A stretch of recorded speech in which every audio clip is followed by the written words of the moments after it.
Cutethlhu will not be joining us today, for he has given me an ultimatum.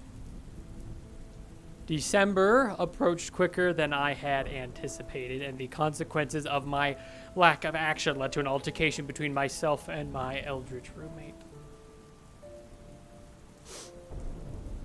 And he gave me two options. Leave, and I will never see him again, or shave the rat above my lip. His words, not mine. But because I love him, I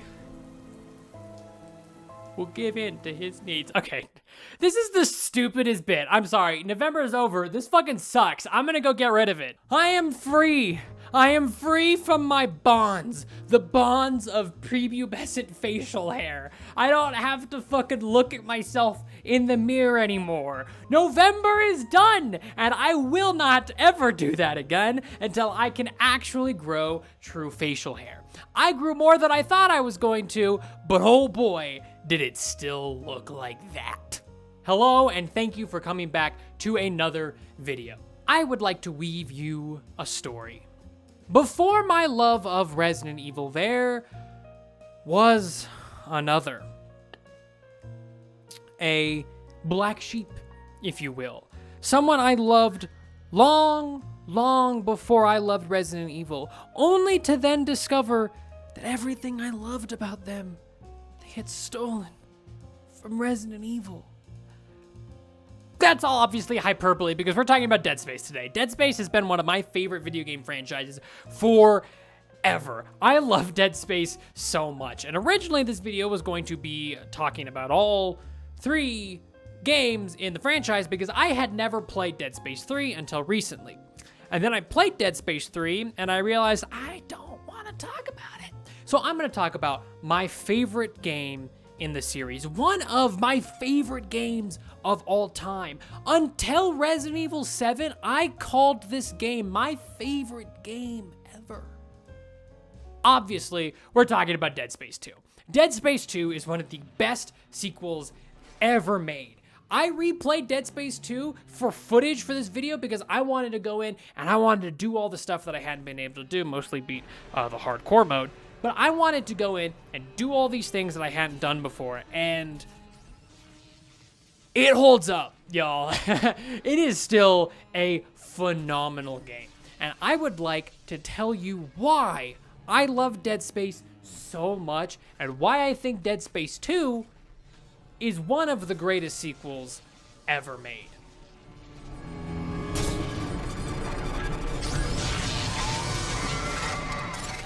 Dead Space 2, and to an extent Dead Space 1 as well, are some of the most oozing and atmospheric and immersive games you can ever possibly play. And I think there are a lot of factors to that.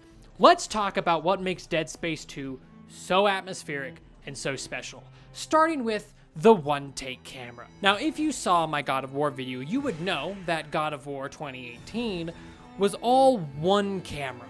It was made in a way for the camera to follow all of the characters and never cut. It would pull in and out of cutscenes, but we would never cut to a loading screen. This is something that God of War shamelessly stole from Dead Space 2. Is that a lie? Yes, it is.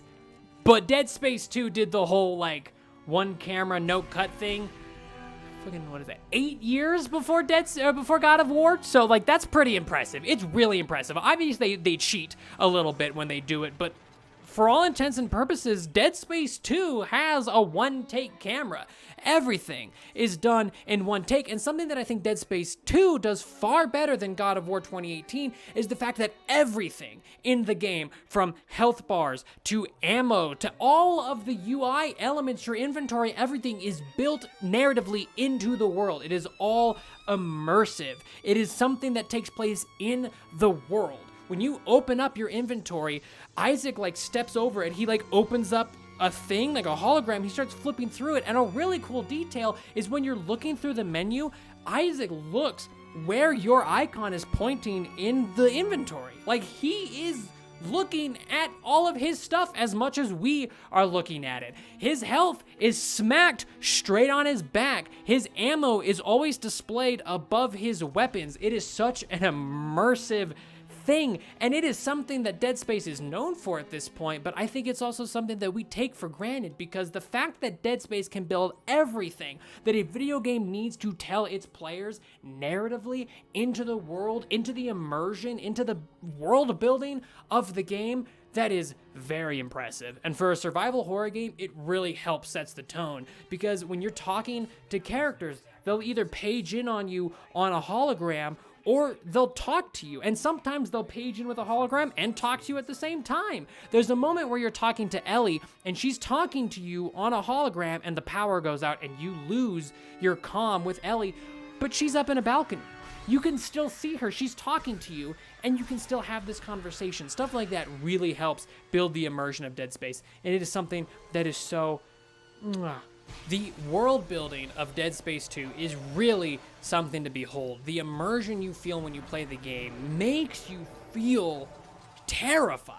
I have played this game dozens of times now, unfortunately, and every single time I revisit it, I am just reminded by how scary it can actually be. When you play a game multiple times, you start to get used to it. A game like that shouldn't be scary on repeated playthroughs, but just like Resident Evil 7, when I returned to Dead Space 2, I was still terrified. There are moments in this game that actually had my ass cheeks clenched and my face fucking tight and my heart pounding, mostly towards the end, but we'll get to that. And it is all because they built everything into the immersion of this game that you really feel like you're there, and it's a feat. I'm sorry, I love Dead Space 2, and one of the things I love so much about it is just how immersive it is, just how well it sucks you in from its sound design when you're in space and you don't hear anything except for when something's really close to you, and then instead of hearing it traditionally, the sound design makes it feel like you're feeling the sound. You're feeling what's coming close to you. It is so cool. This game has some of the coolest atmosphere of any game ever, but we should move on before I just rant myself into the ground, because oh my god, I love this game so much.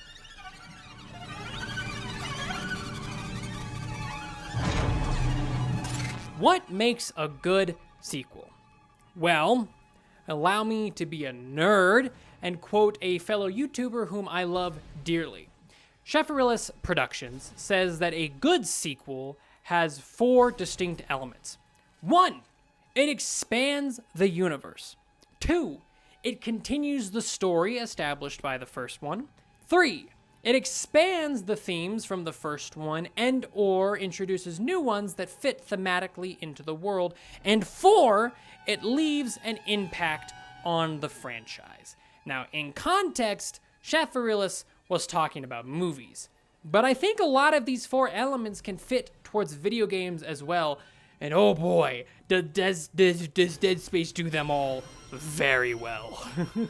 Expanding the universe. Does Dead Space 2 expand the universe? Yeah, in a lot of different ways. Let's start with the obvious one. Gunnar Wright, the voice actor of Isaac in the first game, and you're probably going to stop me and go, whoa, bro, Isaac didn't have a voice in the first game. And to that I would say he didn't, but Gunnar Wright still voiced the stomps, the and the all of those sounds, yeah, that was still Gunnar Wright. And so when they made Dead Space 2, they thought, well, we should just make Gunnar Wright voice the whole character. And to me, that is a perfect choice. Gunnar Wright, I don't know anything else that he was in besides Dead Space, but I love him in Dead Space. When I hear Isaac's voice, it just takes me back. I really think voicing Isaac in the second game was the right way to go. I love the first game, but hearing Isaac express the things he's feeling, get mad when he's stomping guys, and he's like, fuck you, as he's stomping stuff, hearing him freak out and be more confident in knowing what he's doing when he's told to cut off limbs, and he's like, yeah, don't worry, I've got experience. It makes sense that you would want him to be voiced in the second game. And Gunnar Wright, I salute you. You did a fantastic job. Not only does Isaac have a voice in this game, but we also see more of the world. We're no longer stuck on just the Ishimura. Now we see the entirety of the Sprawl, an entire civilization that has been affected by the marker, that has been thrown into absolute disarray, into a literal, what's the word I'm looking for? Rapture! That's the word I'm looking for. They have been sent into a literal rapture by the awakening of another marker, and we see what this thing does on an entire civilization of people and not just one mining vessel. And that is so cool. We get more experience with unitology. We have an entire chapter going through the unitology chapel, and it is so good. The world design here is really, really special. We see a really creepy nursery, which doesn't really do much besides scare us, but it introduces some new villains. The chapel is amazing. We see spaces on the Sprawl that make it feel alive, from apartment buildings to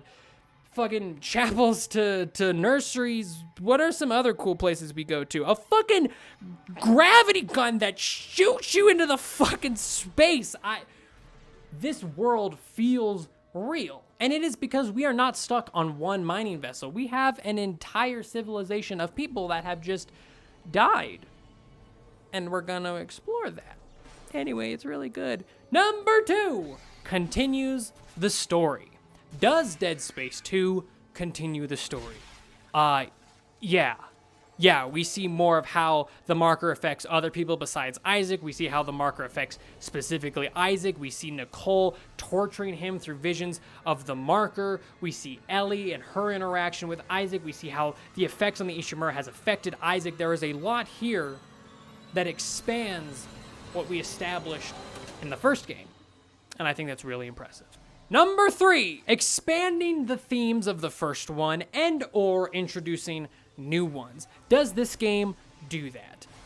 I think so. It could definitely have done better with it, but I definitely think so, because we explore more human greed. The reason we have even gone to find the marker, the reason we have been held in stasis for so long is because of humanity's greed. Their need to know about the marker, Unitology's need to see the convergence happen, to see their religion be prophesized and brought to life. The markers produce infinite power.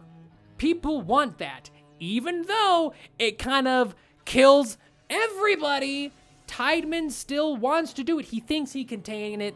He thinks he can contain it. His hubris gets to him. Obviously, you can't. It's an alien thing that twists itself like a fucking churro. You can't contain it, Tideman. I'm sorry. But yeah, it does expand a lot of the themes, a lot of humanity's greed, what the marker means, its religious themes.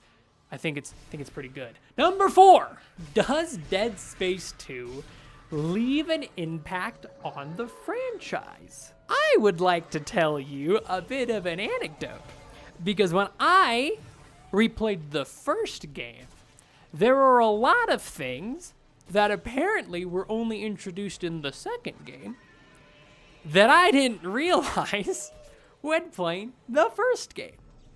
Kinesis combat, picking up spikes, yeeting them at necromorphs, ripping necromorphs off, yeeting them at necromorphs. Not in the first game. Stomping enemies to get their goodies. Not in the first game. When enemies die, they just drop stuff. So if they don't drop something, you know they're not dead.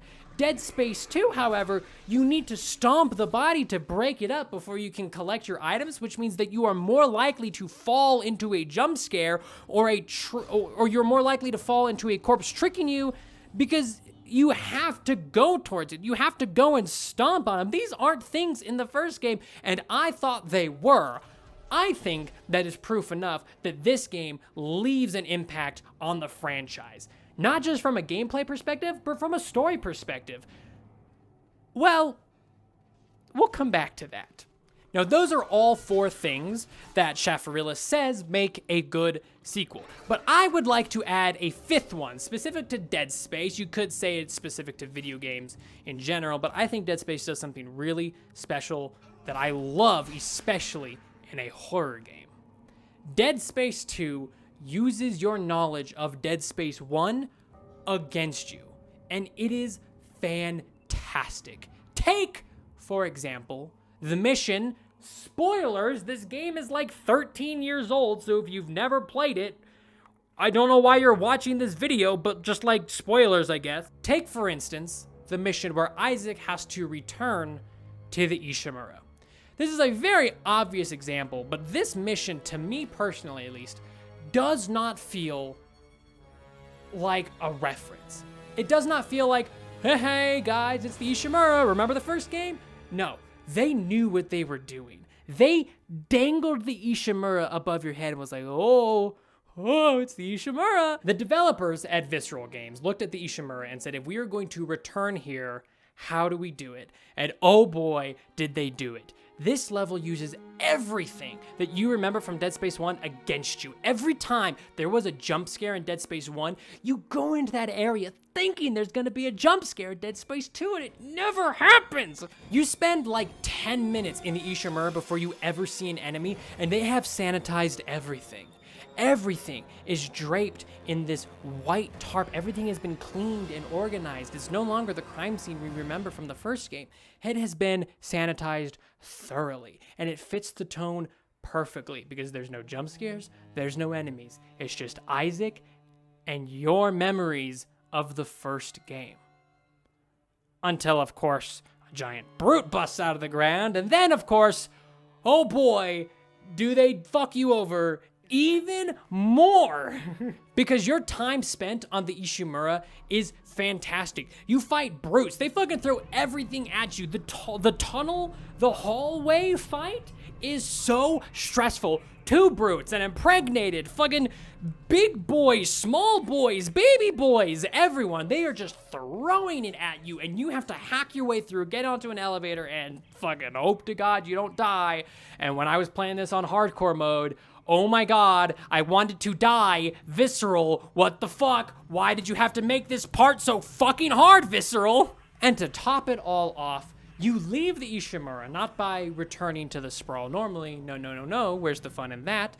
You get into an escape pod that we have established existed in the first game because we launched a necromorph off it, and you were always like, oh man, I wish I got to ride that escape pod. Well, guess what? You get to ride it in Dead Space 2, and they launch you back into the sprawl, and there's this...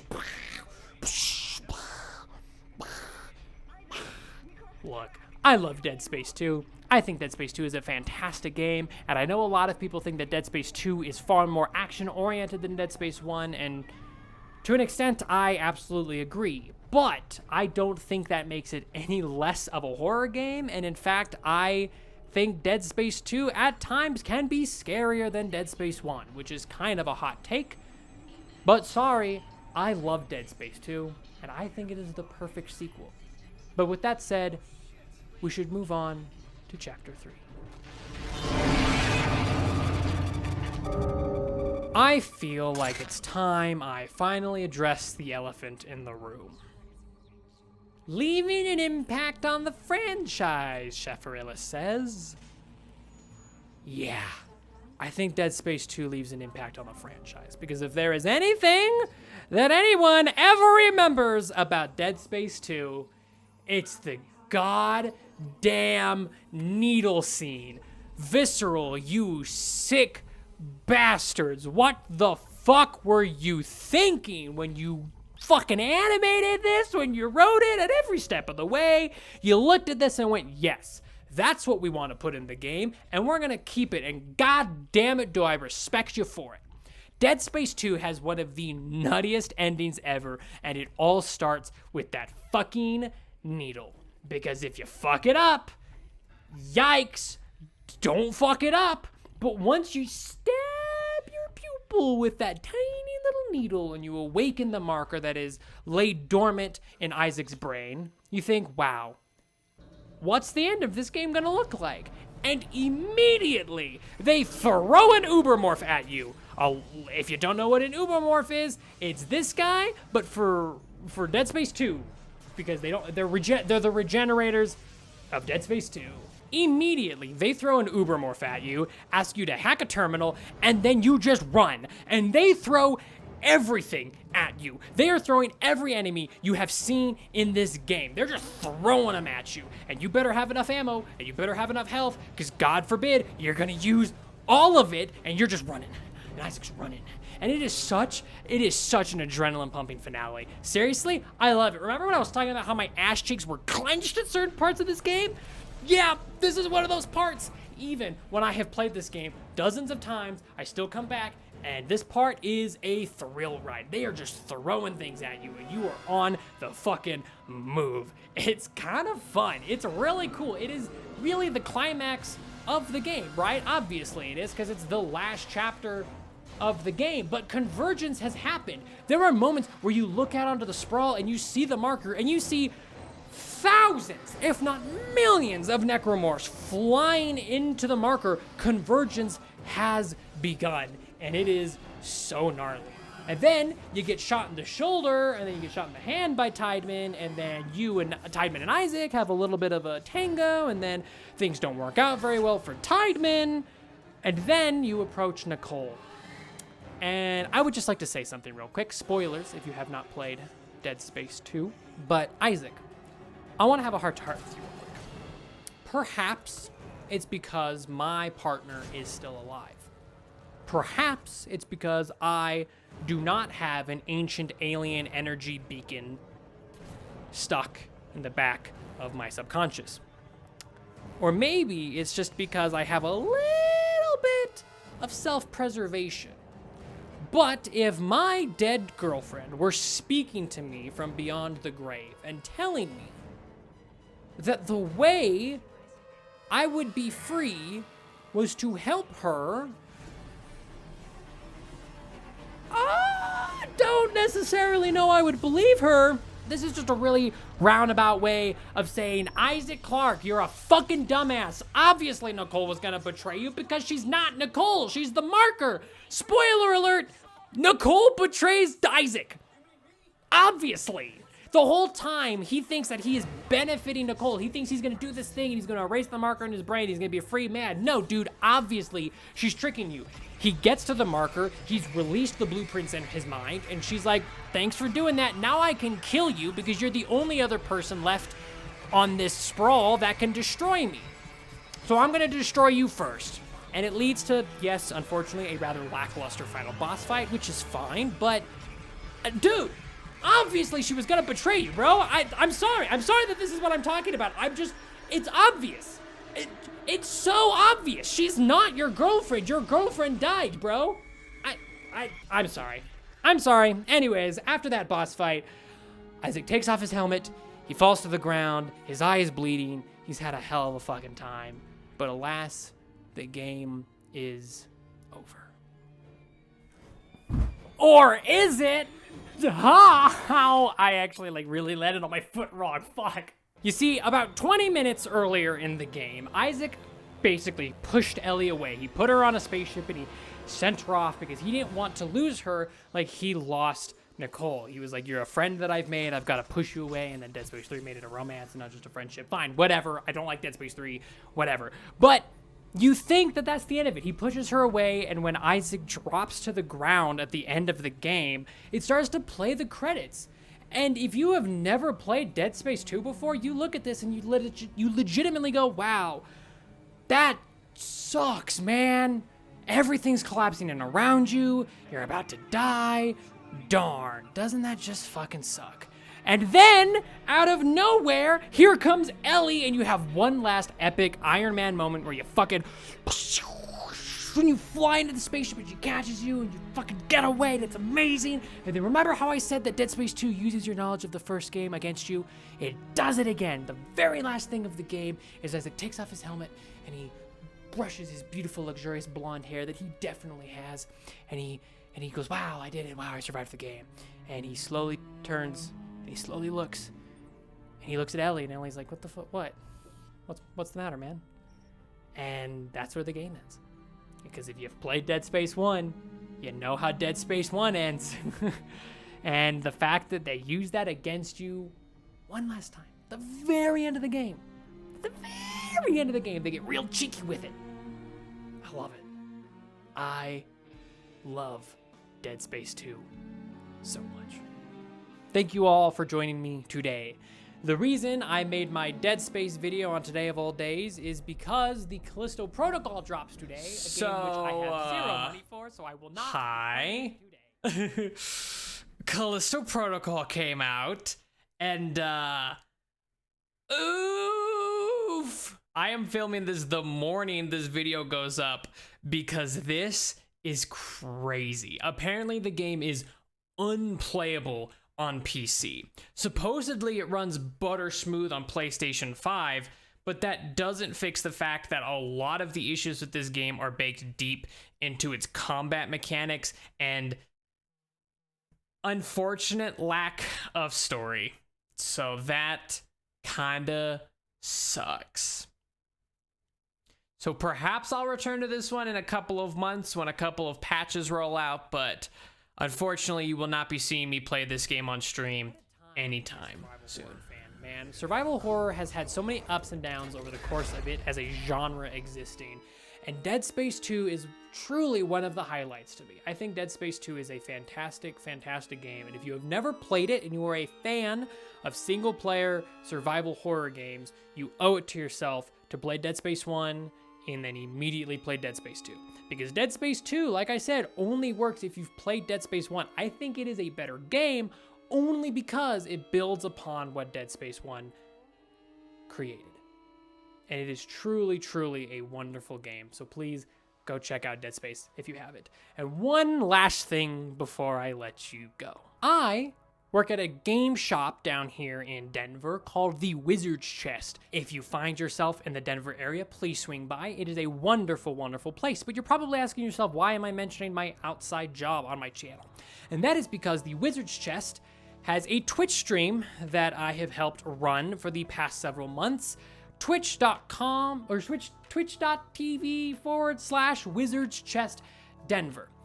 And on this weekend, the 3rd and 4th, we are doing a 24-hour charity live stream for a charity known as Extra Life to raise money for local children's hospitals. And if you find yourself so inclined, please donate at my link below because it is such a good cause that we are raising money for. And if you find yourself in the Denver area around the 3rd or 4th, swing by. We have tons of games for everyone to play as we try to raise money, but you will find me on Twitch at Wizard's Chest Denver for 24 hours from noon on Saturday the 3rd to noon on Sunday the 4th. And it is going to be a nightmare. But it's for charity, so at the end of the day, it's worth it. Please give money to sick children. Do it. I will guilt you. Fucking click the link below. Donate money to sick children. What are you? Sucky? What? Do it. Do it. Give to the children. Give to the children!